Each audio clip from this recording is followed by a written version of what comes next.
At my sister's wedding, I was handed a paper badge that read Limited Access Guest.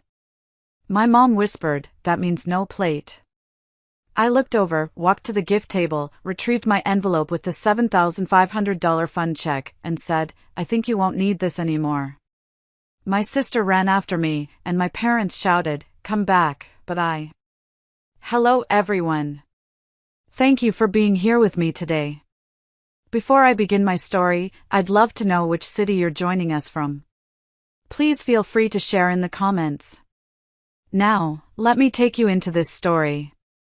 It all started with a phone call on a rainy Tuesday in April. Brenda's voice came through the line, thin and reedy, like a signal struggling to connect. "Oh, Carolyn. I just don't know how we're going to do it." I could picture her perfectly, sitting at her kitchen table, twisting a napkin in her hands. I settled deeper into my couch, pulling a blanket over my legs. "Do what, Bren? What's wrong?" "The wedding," she sighed, and it was a heavy, dramatic sound. "Everything is just so much more than we thought. The venue, the caterer. Walter's salary is steady, but it only goes so far. And the honeymoon, we were dreaming of Hawaii, you know? A real, proper honeymoon. But it's not going to happen." My heart went out to her. It always did. Ever since we were little girls, I was the quiet, steady one, and she was the whirlwind of drama and dreams. I was the one who saved my allowance, she was the one who spent it all on candy and then looked at me with those big, sad eyes. And I'd always share. "Hey," I said, my voice soft but firm. "It's going to be okay. It's your wedding. It should be perfect." "But how?" she whispered. And without even thinking, I said the words that would change everything. "I've got you. Don't worry." That conversation was the spark. For the next 6 months, my life became a series of small, quiet sacrifices. I worked as an administrative manager at a mid-sized logistics company. It was a good job, one I'd earned after years of hard work, and I'd just gotten a small promotion a year earlier. But it wasn't the kind of job where you had thousands of dollars just sitting around. So, I started picking up extra shifts, offering to handle the weekend reports that nobody else wanted. My boss was thrilled.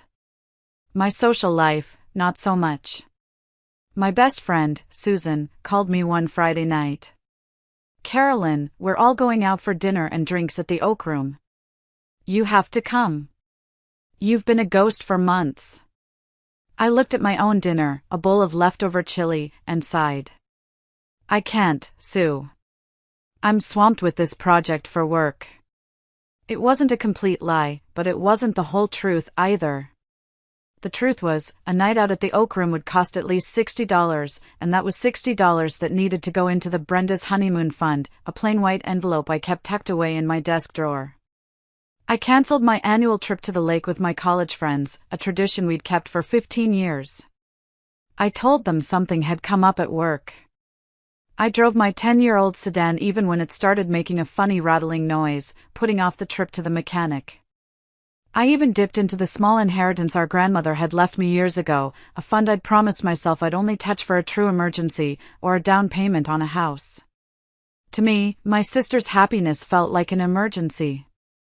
Every 2 weeks, when my paycheck came in, I'd sit at my kitchen table, pay my bills, and then transfer whatever was left, every single dollar, into my savings. I watched the number in that account climb, 1,000, then 3, then 5. When it finally ticked over to $7,500, I felt a wave of pride so powerful it almost brought me to tears. I had done it. I had done something truly meaningful for my sister. A few weeks before the wedding, I went to the bank, got a cashier's check, and sealed it in a simple, elegant card. This was it. This was the proof of my love, a tangible thing she could hold. I couldn't wait to see her face. I imagined her and Walter, sitting on a beach in Hawaii, sipping cocktails, all because of me. The thought made every single sacrifice worth it. Or so I thought. The day of the wedding arrived, bright and clear. I spent the morning feeling a bubbly mix of excitement and anticipation. I chose my dress carefully, a simple, elegant navy blue dress that I'd bought on sale. I did my hair, put on a little makeup, and felt genuinely happy. This was my big sister's big day. I drove to the church for the ceremony. It was beautiful, of course. Quick, pretty, the kind of thing that's all a blur of white lace and polite applause. Brenda looked radiant, and Walter looked nervous but happy. I managed to catch Brenda's eye for a second as she walked back down the aisle, and I gave her a huge, beaming smile. She sort of nodded in my direction, but she was quickly swept away by the crowd. I chalked it up to nerves. It was her wedding day, after all. I wasn't expecting a red carpet treatment. The real event, the reception, was at a fancy country club about 20 minutes away. I arrived, parked my rattling car between a Lexus and a BMW, and walked toward the grand entrance. The sun was warm on my shoulders, and I could hear the faint sound of music and laughter from inside. As I stepped into the foyer, I saw the check-in table. It was draped in white linen, with two smiling women sitting behind it. I got in line behind a couple who were laughing about something on their phone. When they got to the front, one of the women handed them these beautiful, shiny, envelope-style badges. They were trimmed in gold, with their names and table number, Table 8, written in perfect calligraphy. They pinned them on and walked inside, still smiling. Then it was my turn. I stepped forward, giving the woman my name. Carolyn Miller. She didn't look up. Her finger slid down a printed list. She stopped, then reached under the table and pulled something out. It wasn't shiny. It wasn't gold-trimmed. It was a flimsy piece of white paper, the kind you'd get at a visitor's desk in an office building, stuck inside a cheap plastic sleeve with a safety pin on the back. Printed on it, in thick, black, block letters, were 3 words, Limited Access Guest. I just stared at it. For a second, my brain refused to process what I was seeing. Limited access? What did that even mean? I looked at the list on her table, trying to see my name, but she had it angled away from me. I thought, this has to be a mistake.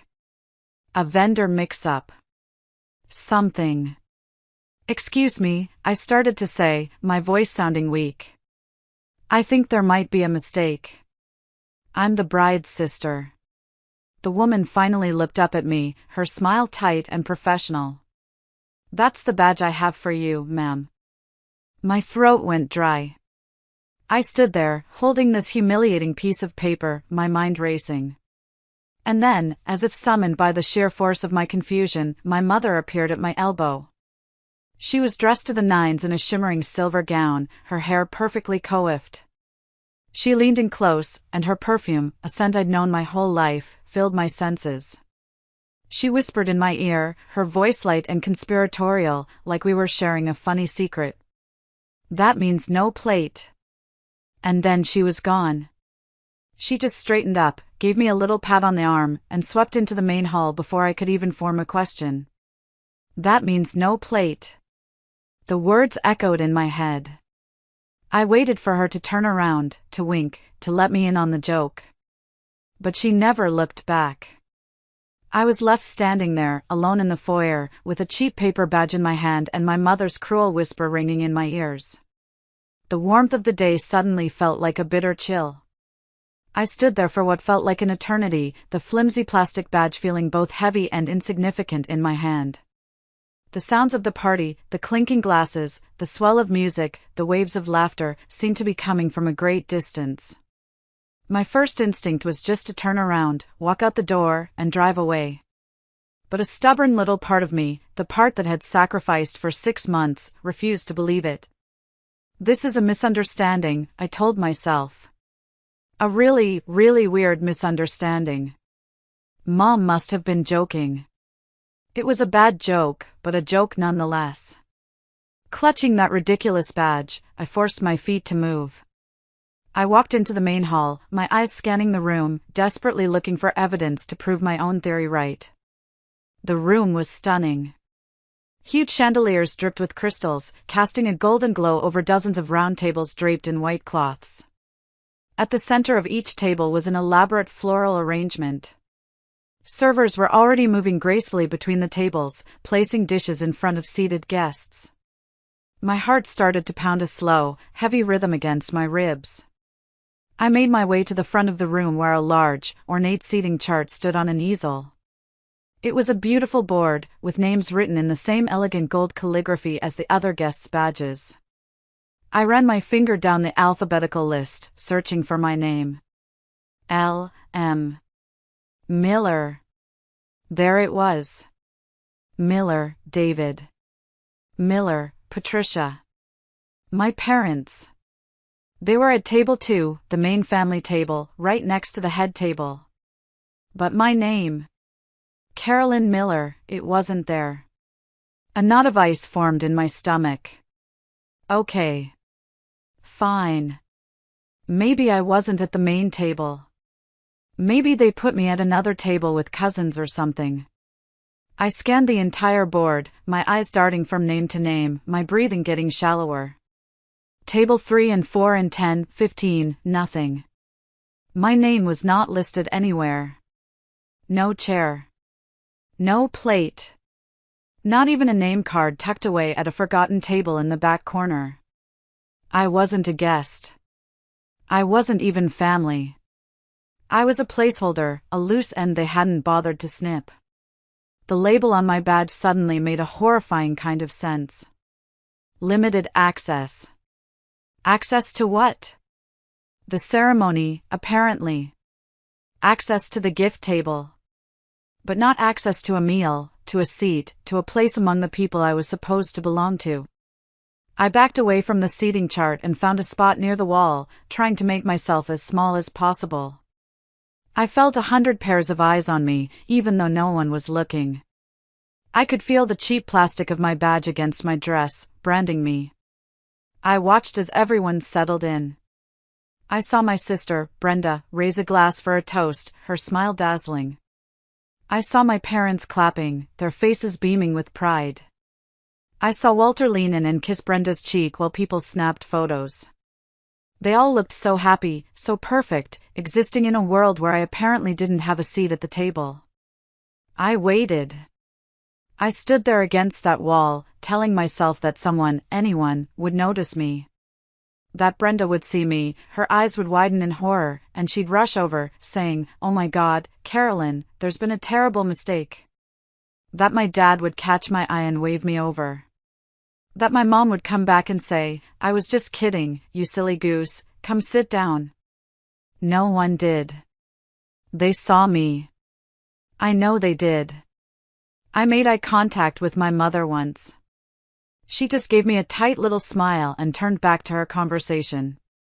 My father glanced my way, a flicker of something unreadable in his eyes, and then looked away. They saw me standing there, dateless, seatless, and alone. And they didn't care. That was the moment the ice in my stomach shattered into a million sharp, painful pieces. It wasn't a mistake. It wasn't an oversight. It was deliberate. The realization hit me not like a wave, but like the calm, cold certainty that comes after a storm. All the love, the sacrifice, the months of scrimping and saving, it all felt like a joke. And I was the punchline. I looked at my family, laughing and celebrating at their table, and I felt nothing but a profound, empty silence in my head. There was no screaming, no crying. The hurt was so deep it was quiet.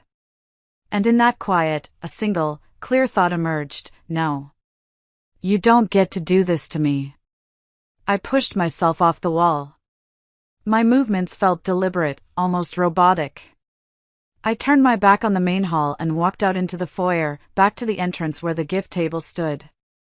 It had been crowded earlier, but now it was quiet, attended only by a single staff member who was busy organizing gift bags. There were a few scattered envelopes and boxes on the table. I spotted mine immediately. It was a plain white envelope, a little bent at the corner from when I'd placed it down earlier.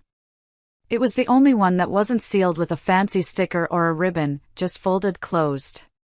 It looked as plain and out of place as I felt. I walked over, my heels clicking softly on the marble floor. The staff member looked up, and I gave her a small, polite smile. "Just forgot to add something to my card," I said smoothly. She nodded and turned back to her task. I picked up the envelope. The paper felt cool against my skin. For a moment, I just held it, the weight of that $7,500 check inside feeling impossibly heavy. It represented 6 months of my life. 6 months of saying no to myself so I could say yes to my sister. And unfortunately for them, I was about to take it back. I opened the flap, slid out the card, and took out the check. I held it between my fingers for a second, then folded it neatly and tucked it into my small purse. I put the empty card back in the envelope and placed it back on the table. Then, I turned. I didn't shout. I didn't make a scene. But I spoke, my voice not loud, but clear and steady enough to cut through the distant music. "I think you won't need this anymore." I didn't wait for a reaction. I turned and walked toward the exit, my posture straight, my head held high. I didn't make it 10 steps. First, I heard the sound of a chair scraping violently against the floor. Then, someone calling my name, sharp and confused. Then my sister's voice, louder, angrier.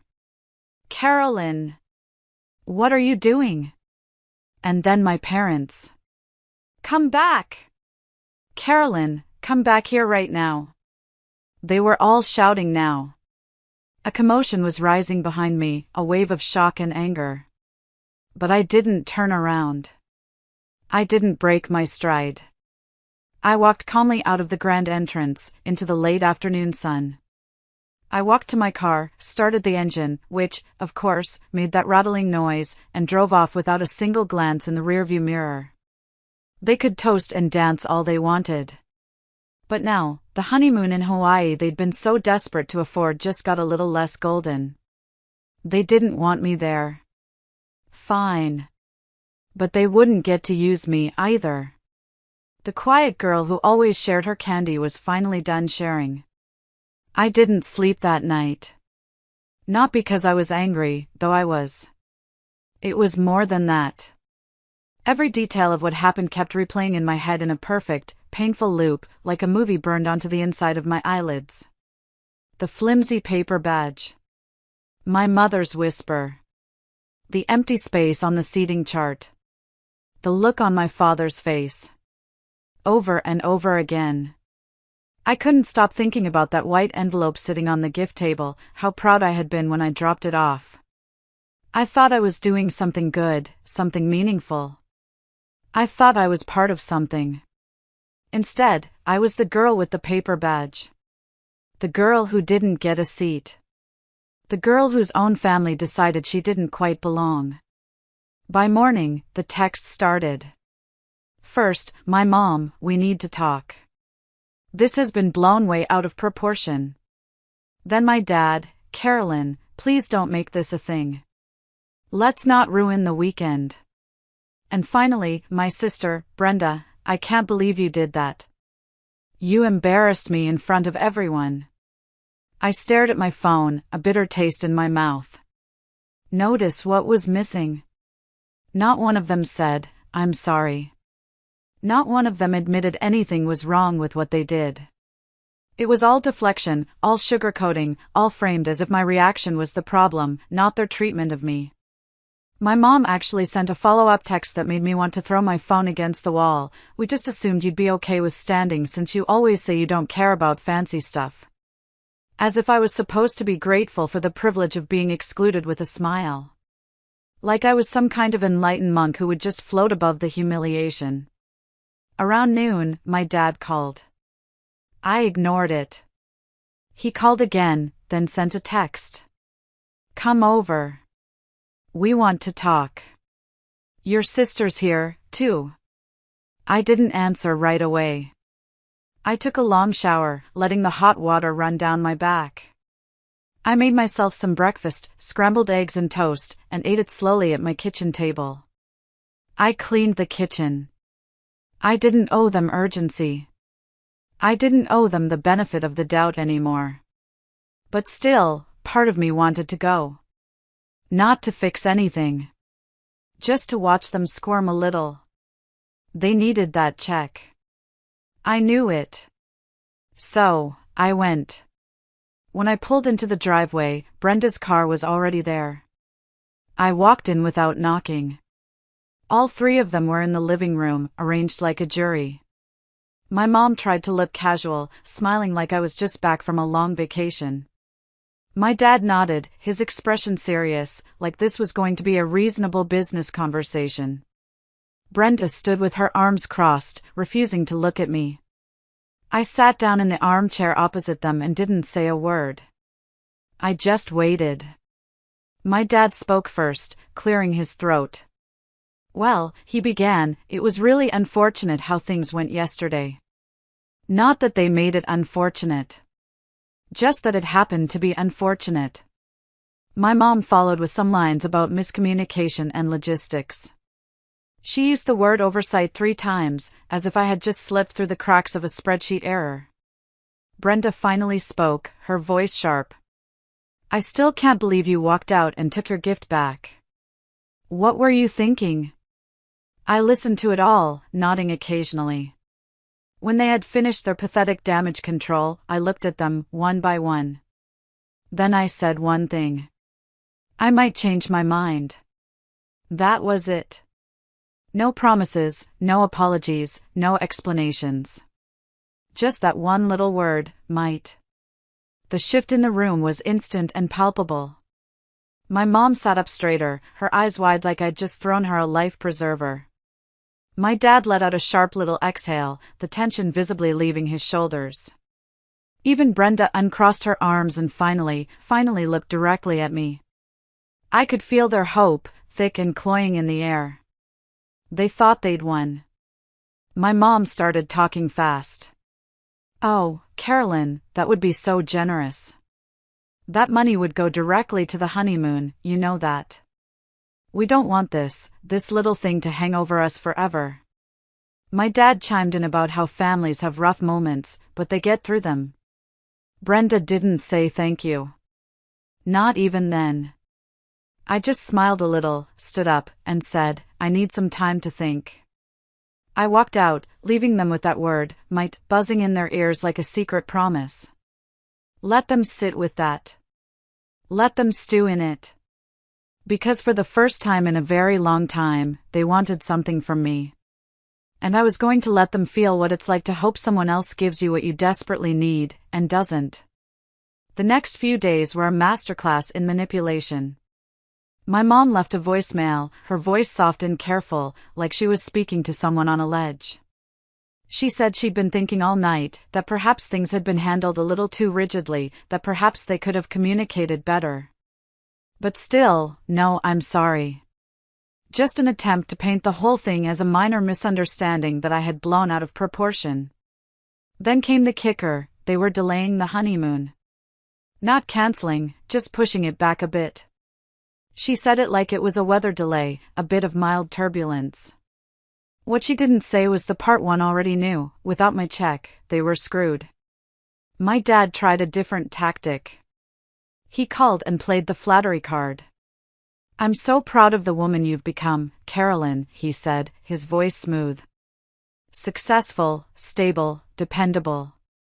You should be proud of yourself for having something to offer. Then he got to the point. We trust your judgment. I know you'll make the right call. The message was clear, you're the responsible one, so be responsible and give us the money.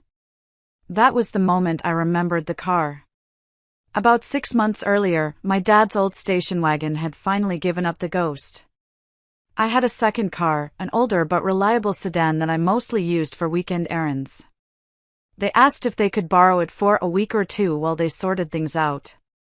A week turned into a month, then 2. Every time I asked about it, my dad had an excuse. They were waiting for a part. The mechanic was busy. The mechanic didn't show up. After a while, I just stopped asking.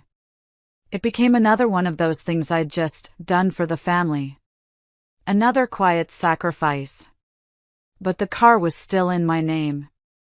Still on my insurance. I hung up the phone with my dad, walked over to my laptop, and logged into my insurance account. Yep. Still registered to me. An idea, cold and clear, formed in my mind. Actions speak louder than words, right? Well, my family was about to hear me loud and clear. I looked up local towing companies. I found one with good reviews and called them. "Hi," I said, my voice perfectly steady. "I need to schedule a vehicle recovery. I'm the registered owner." I gave the operator my parents' address. She asked if the keys would be available. "No," I replied. "It will need to be towed." "No problem," she said. "We can have a truck there Friday morning at 9. "Perfect," I said, and gave her my credit card information. No warning. No courtesy heads up. Just a scheduled tow for Friday at 9:12 a.m. I spent the next 2 days in a state of calm anticipation. Friday morning came. I made myself coffee and sat by the window, my phone on the table in front of me. At 9:15 a.m., it rang. It was my mom. I let it go to voicemail. It rang again immediately. I let it go again. A third time. Finally, I picked up. "Hello?" I said, my voice neutral. "Carolyn," she shrieked, her voice panicked. "There's someone outside. There's a tow truck in the driveway. They're hooking up the car. Did you do this?" "Yes," I said simply. There was a moment of stunned silence on the other end of the line. I could hear my dad yelling something in the background, probably at the tow truck driver. "Why?" she finally asked, her voice a strained whisper. "Why would you do that?"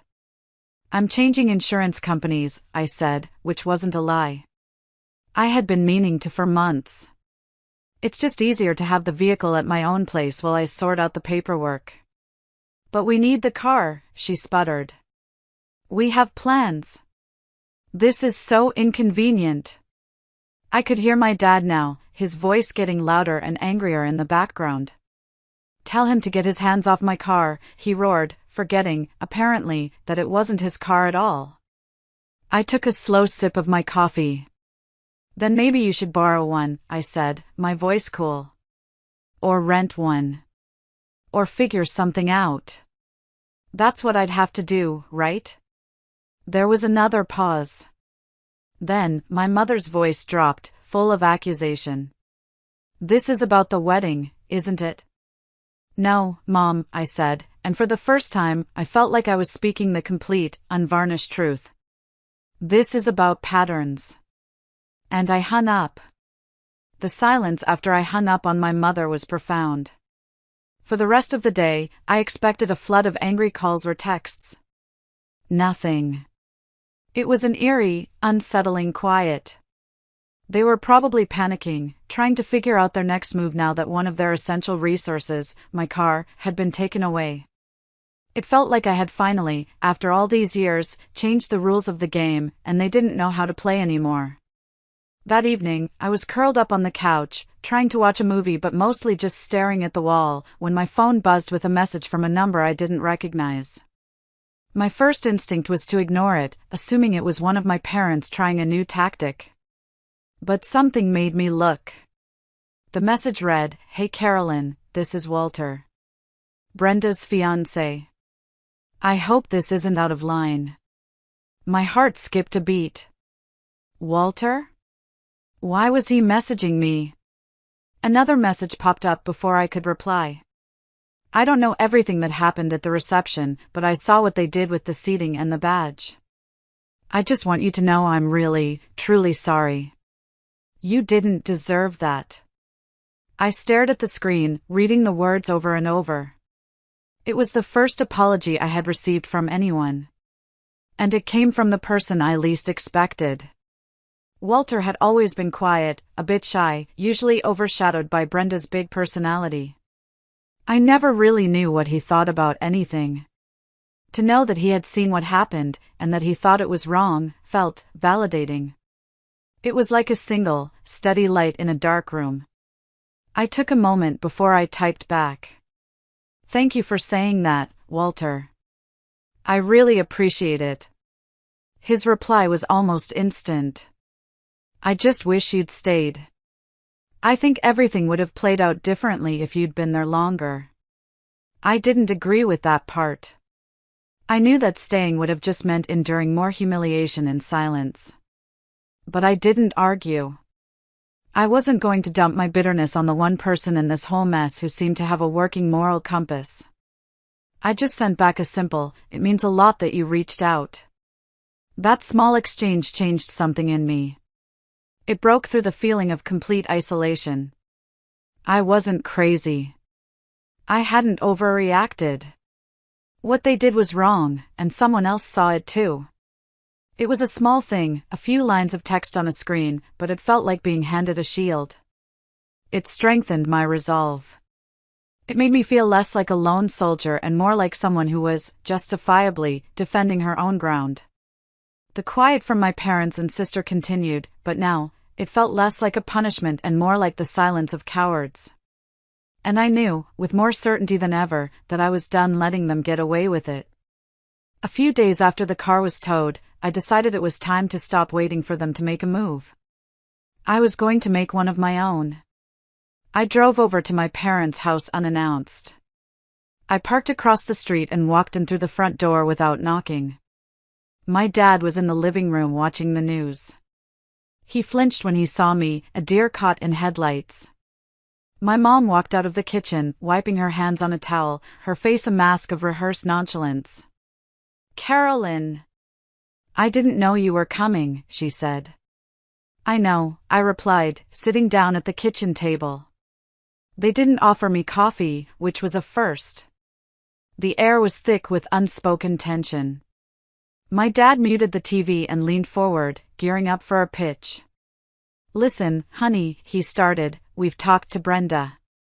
She's just so upset about everything. She never intended for you to feel excluded. The wedding was just so stressful, you know? So many decisions." My mom added that they'd been looking at alternative honeymoon options. "Something smaller," she said, her voice dripping with martyrdom. "More local." I let them talk, their weak excuses washing over me. When they were done, I nodded slowly. Then I looked them both in the eye. "I might be able to help," I said. The relief on their faces was immediate and sickeningly transparent. "But," I continued, letting the word hang in the air, "I was thinking maybe I'd put it in the form of a loan." The room froze. You could have heard a pin drop. What kind of terms?" my dad asked, his voice strained. "Monthly repayments with interest," I said calmly. "Nothing crazy. But it's a lot of money. I think it's fair. We'd need a formal contract, something a lawyer could draft up to make sure we're all protected." They both looked like I'd just started speaking in another language. My mom's face crumpled. "But it was a gift, wasn't it?" she whispered, her voice trembling. And that's when I let the cool, hard anger I'd been holding back finally surface. "It was going to be," I said, my voice low and steady. "Then you downgraded me to a limited access guest and cut me out of my own sister's wedding like I was some distant cousin you barely knew. Gifts are for people you love and respect. Loans are for business arrangements. And right now, this feels a lot more like business." I stood up. "Think about it," I said, walking toward the door. "Let me know what you decide." I didn't get halfway down the driveway before Brenda's car pulled in, screeching to a halt. She jumped out, her face flushed. She must have been on her way over. "Wait, Carolyn, wait," she called out, rushing toward me. I stopped and turned. She looked tired. Not fake tired. Genuinely worn out. And for a weird second, it threw me. "I know they screwed up," she said, her voice breathless. I know I did, too. But you've made your point, okay? Just don't keep doing this. Just give us the gift. I meant it when I said I needed it. I looked at her, at the sister I had adored my whole life. The sister I had sacrificed for. I meant the gift, too, I said quietly. Every single dollar of it. She nodded, a flicker of hope in her eyes. She thought I was caving. But then I just got in my car and drove away, leaving her standing in the driveway with my parents, the three of them finally united in their stunned confusion. They wanted my money, but they were going to have to play by my rules. The ball was in my court, and for the first time, I was the one deciding the game. The days that followed were a strange, silent war. My parents and Brenda didn't respond to my loan offer. I figured they were hoping I'd get lonely or guilty and just give in. They'd spent a lifetime teaching me that keeping the peace was my job, usually at my own expense. They were waiting for me to fall back into my old role. But something inside me had fundamentally shifted. I wasn't that person anymore. Then, one random Thursday night, everything cracked wide open. I was half asleep on the couch, watching some mindless sitcom, when my phone buzzed. It was a notification from an unknown number. I almost ignored it, but the first line of the text made me sit bolt upright. Hey, I hope this isn't too weird, but I really need to tell you something. It's about the wedding and your sister. My heart started pounding, a slow, heavy drumbeat against my ribs. I kept reading. This is Diane, Walter's cousin. I helped them with some of the wedding organization. Seating charts, RSVP stuff, all of it. I saw the original guest list. My breath caught in my throat. I knew, with a sinking certainty, that whatever came next was going to be the final nail in the coffin. A second message followed. You are listed as family, full access, seated at table 2 with your parents and Brenda. 3 days before the wedding, your mom emailed a revised list. You were the only name that was moved. Brenda approved it. I didn't move. I just sat there on my couch in the dark, the only light coming from the glowing screen of my phone. I read the words again. And again. Brenda approved it. This wasn't some mistake my parents made that Brenda was too stressed or too weak to fight. This wasn't an oversight. This was a calculated decision, a precise and deliberate act. My own sister had seen my name on that list, next to hers, and she had signed off on having me demoted, cut out, and humiliated. And they did it knowing exactly what I was bringing to the table. Literally.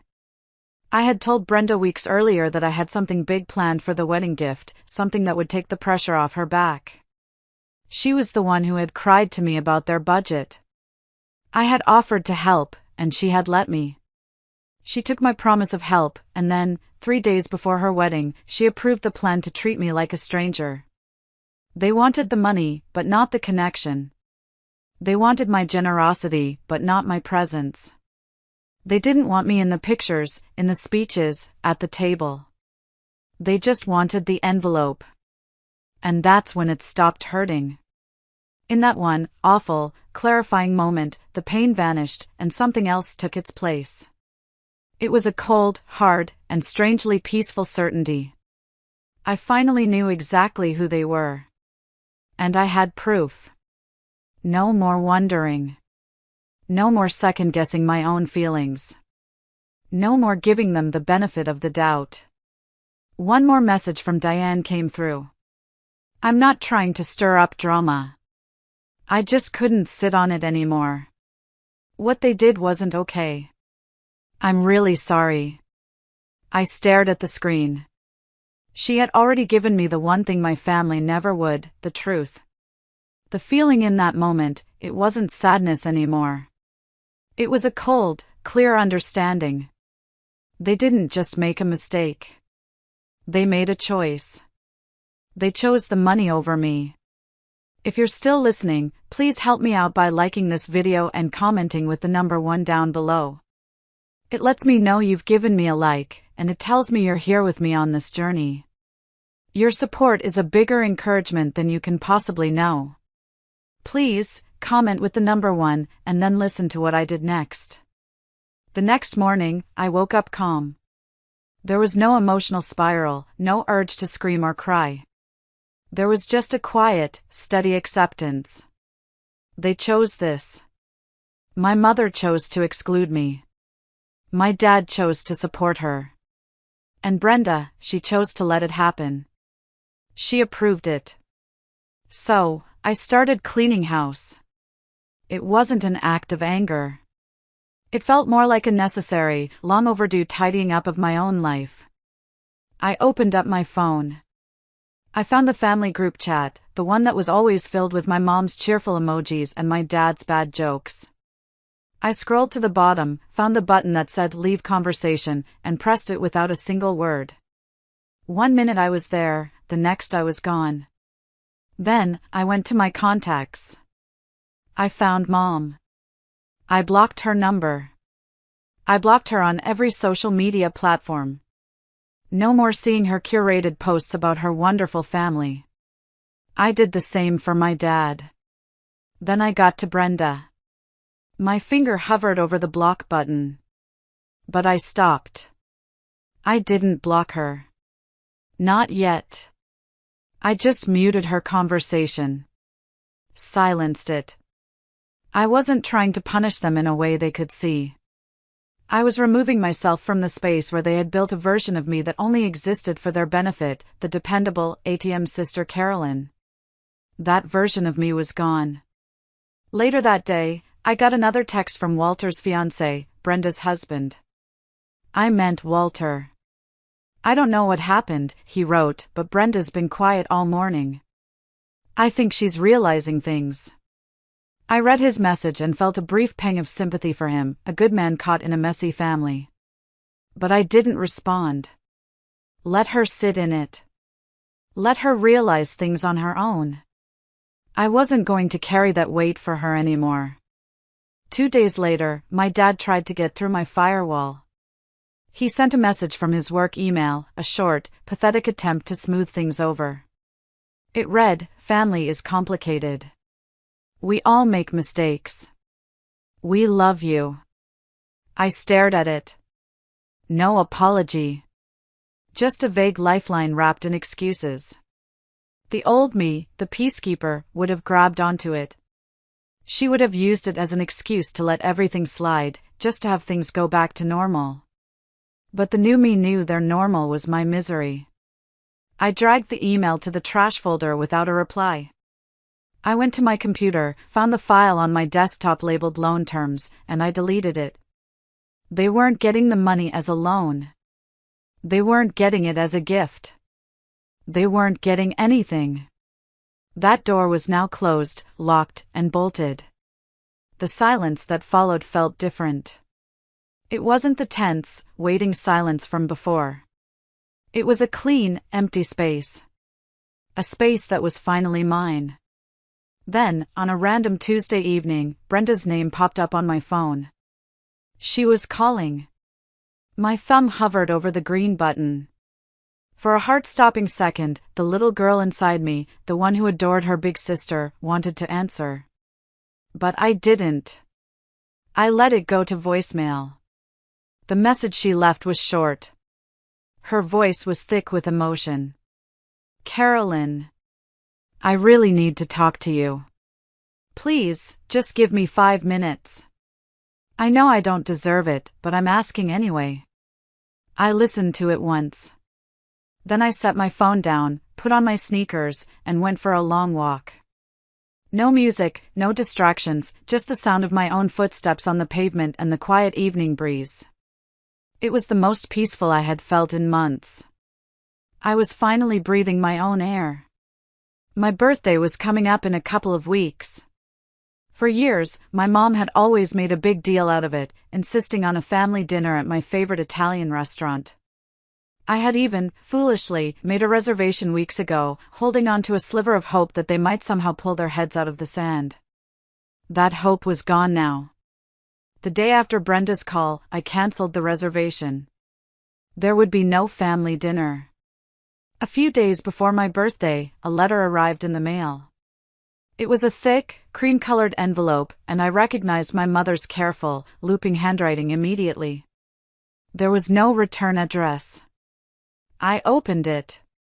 The letter was 2 pages long. She wrote about how much she missed me, how family wasn't the same without me, how mistakes were made and maybe things got out of hand. She said they never, ever meant to hurt me like that. But still, through all the beautifully crafted sentences, the apology was missing. There was no ownership, no I was wrong. It was just a gentle rewriting of history, a version where they were loving but overwhelmed, where I was sensitive but strong, and where this whole ugly affair could be chalked up to a simple misunderstanding. I folded the letter once, then twice, tucked it back in the envelope, and placed it in the bottom drawer of my desk. Let it sit there. Let it age into irrelevance. On the night of my birthday, I ordered takeout from that same Italian restaurant. I lit a single candle on a slice of tiramisu I'd bought for myself. As I sat alone on my small porch with a glass of wine, I whispered one word before blowing out the candle. Freedom. Not forgiveness. Not closure. Just freedom. The freedom from pretending they would ever change. The next morning, on my actual birthday, I woke up to no calls, no texts, no fake cheer. It was exactly what I needed. I made myself pancakes. I played music too loud. I danced barefoot in my kitchen like nobody had ever handed me a paper badge that said I didn't belong. Because I did belong. Just not there. Not with them. That weekend, I finally booked the trip. I didn't go far. Just a 3-day trip to a small coastal town I'd never been to. I packed light, a carry-on, a journal, and a couple of comfortable sweaters. I didn't tell anyone where I was going. When I arrived, I turned off my phone. For 3 days, there was no social media, no emails, no family drama. Just the sound of the ocean waves, the smell of salt in the air, and the quiet that comes from finally, truly being alone. But not lonely. I woke up early each morning to watch the sunrise, a cup of hot coffee warming my hands. I walked for hours along the beach, letting the cold water chase my bare feet. I sat in a small cafe and wrote pages and pages in my journal. But I wasn't writing about them. I was writing about me. About who I used to be, and who I was becoming. About how for so long, I'd measured my own worth in their approval, and how little that was worth in the end. On the last night of the trip, I walked along the shore as the sun went down, painting the sky in shades of orange and purple. And for the first time in as long as I could remember, I laughed out loud, a real, uninhibited laugh, and no one was there to judge it or quiet it. I felt light.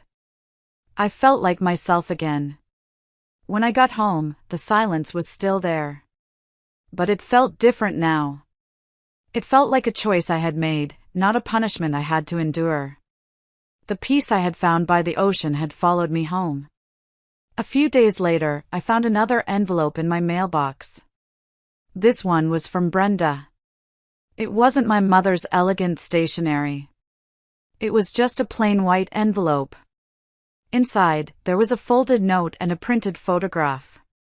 The photo was from our childhood, taken at a summer barbecue in our backyard. We were maybe 8 and 10. I had chocolate ice cream smeared all over my face, and Brenda was laughing, her arm around my shoulder, reaching out to wipe it off with her sleeve. We both looked so happy, so whole. Before all the complications, before they learned how to make me feel small. I unfolded the note. Her handwriting was messy, rushed. Carolyn, it began. I messed up. I know I did. I didn't stop it when I should have. I was scared of making things worse, and instead I let them get worse. I don't expect forgiveness, but I needed you to know. I'm sorry. I stared at the photo for a long time. Then I looked at her words. I'm sorry. The 2 words my mother couldn't bring herself to write. I put the photo and the note back in the envelope. I didn't rip them up. I didn't throw them away. I walked over to my desk and slid them into the bottom drawer, right next to my mother's letter. I didn't call her. Healing doesn't always mean reopening the door. Sometimes, it just means locking it gently and walking away without slamming it. That night, I got one more text from Walter. I hope someday this changes, he wrote. But if it doesn't, I still think you did the right thing. I've learned more from watching you walk away than I ever did from watching them pretend. I replied, thank you. That means everything. And it did. A few days later, I opened a new document on my laptop. I typed a title at the top, What I Will and Will Not Accept. It was a list. A manifesto for my own life. It started with, I will not accept exclusion masked as tradition. And it ended with, I will protect my peace like it's gold, because it is. And anyone who wants to be in my life has to treat it like treasure, not a tool. I printed it out and taped it to the inside of my closet door. Not for them to see. But for me. A reminder that they might never change, but I already had. They didn't lose a daughter or a sister that day at the wedding. They lost access. Access to my generosity, to my support, to my loyalty. I still have all of those things. I'm just giving them to people who treat me like I belong at the table. And the best part is, I have my own seat now. At a table I built myself. Where I serve my own joy in portions big enough for me to finally feel full. And when I raise my glass, it's not to a family who failed me. It's to the girl who finally said enough, and meant it. To Carolyn. To me. To freedom. As the story closes, we are left with a profound reminder that self-worth is not determined by others, but by the boundaries we set and the respect we demand for ourselves. Carolyn's journey teaches us the importance of standing firm when faced with betrayal, even if it comes from those closest to us. Her strength in reclaiming her voice and walking away from an environment that failed to honor her value is a testament to the power of self-respect and resilience. This story also highlights the delicate balance between forgiveness and self-preservation. While forgiveness may heal wounds, it doesn't always mean reopening doors that were closed for good reason. Carolyn's choice to protect her peace rather than endure further hurt is a lesson in prioritizing one's emotional well-being over the expectations of others. It takes courage to step away, but sometimes, it's the only path to true freedom. What does this story mean to you? Have you ever had to make a difficult decision to protect your peace? Share your thoughts below or drop a good in the comments if this reflection resonates with you.